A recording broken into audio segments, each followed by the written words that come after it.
करेंगे cyclic quadrilaterals और theorem number 9.10 और 9.11। तो उससे पहले हम 9.10 और 9.11 थ्योरम करने से पहले साइक्लिक क्वाड्रिलेटरल के बारे में जानते हैं। क्या लिखा है? क्वाड्रिलेटरल। क्वाड्रिलेटरल क्या होता है कि चार लाइन सेगमेंट से बना एक क्लोज फिगर क्वाड्रिलेटरल होता है जिसमें सारे एंगल का सम, ये ABCD क्वाड्रिलेटरल है मान लो।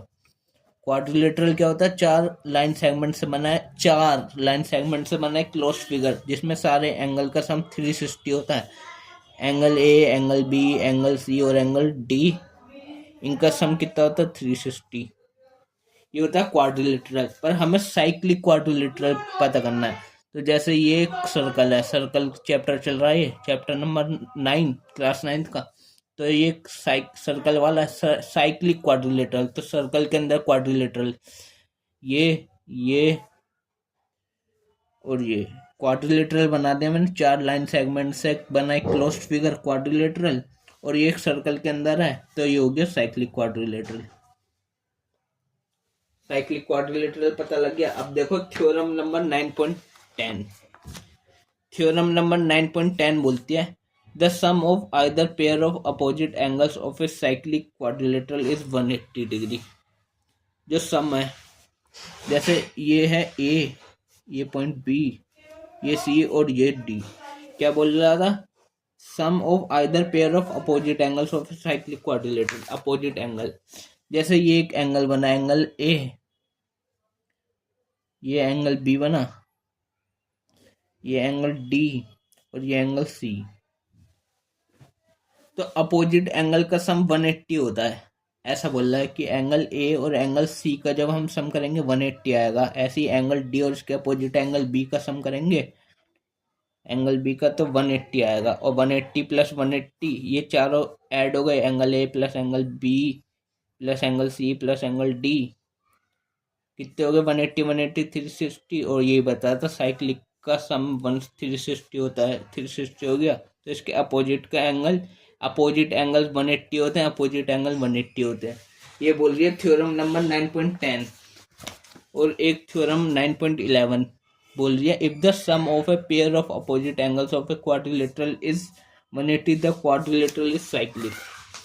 बोल रही है यदि ऐसा है कि एंगल A और इसके अपोजिट एंगल C का सम 180 है, ये पहले से ही है, अगर ये है, और एंगल D और एंगल B का सम 180 गिवन है हमें, इनका सम 180 है और इनका सम 180 है, तो ये एक साइक्लिक क्वाड्रिलेटरल होगा। ABCD द साइक्लिक क्वाड्रिलेटरल बोला जाएगा। ABCD the cyclic quadrilateral. Circle में बंद है तो साइक्लिक क्वाड्रिलेटरल। जैसे ये है एंगल A, एंगल A मान लो कितना है? एंगल A मैंने मान लिया, ये एंगल A है 110। तो opposite angle A plus angle C कितना होता है? 180 डिग्री। तो एंगल C बताना मैं, अगर यदि एंगल A हमें गिवन है, कितना है? एंगल A 110 है, तो एंगल C पूछा है कितना होगा? एंगल C कितना होगा? इन दोनों का सम 180 होता है, इन दोनों का सम 180 होता है। तो 110 में क्या जोड़े कि 180 आ जाए? तो 70 जोड़ते हैं, 70। तो जब 70 जोड़ देंगे तो angle A plus angle C कितना हो जाएगा? 180। 110 प्लस 70 180। ऐसे ही एंगल B मान लो दिया है कि ये है 80, तो पूछा ये कितना होगा? एंगल D कितना होगा? दोनों का अपोजिट एंगल का सम, साइक्लिक क्वाड्रिलेटरल में अपोजिट एंगल का सम 180 होता है, तो ये 80 है, तो ये कितना होगा? 100। ऐसे ही आता है क्वेश्चन। जो अच्छा, ये जो थ्योरम होती है ना, ये क्यों होती है, ये क्यों पढ़ाई जाती है? क्योंकि थ्योरम प्रूफ तो आते नहीं है। थ्योरम के प्रूफ जो मैं बताता हूँ वो ना आएंगे नहीं, पर जो पेपर में MCQ आते हैं ना, शुरू के क्वेश्चन होते हैं 10-20 MCQ के, वो थ्योरम पे बेस होते हैं कि ये एंगल इतना है तो ये बताओ ये कितना होगा, ये एंगल इतना है, ये एंगल कितना होगा। तो ये सब जो क्वेश्चन होते हैं ना MCQ वाले, वो थ्योरम से ही होते हैं, थ्योरम से रिलेटेड क्वेश्चन होते हैं, थ्योरम से ही कर पाते हैं वो। एक्सियम या पोस्टुलेट थ्योरम ये सब पढ़ा था ना हमने। प्रूफ तो आएंगे नहीं, इनके प्रूफ नहीं आते पेपर में, MCQ आएंगे सीधा।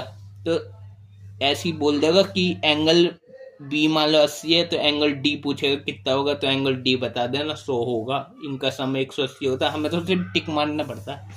सोल्व करके नहीं दिखाना एमसीक्यू में, तो मल्टीपल चॉइस क्वेश्चंस में तो यही थ्योरम से रिलेटेड ही होते हैं वो।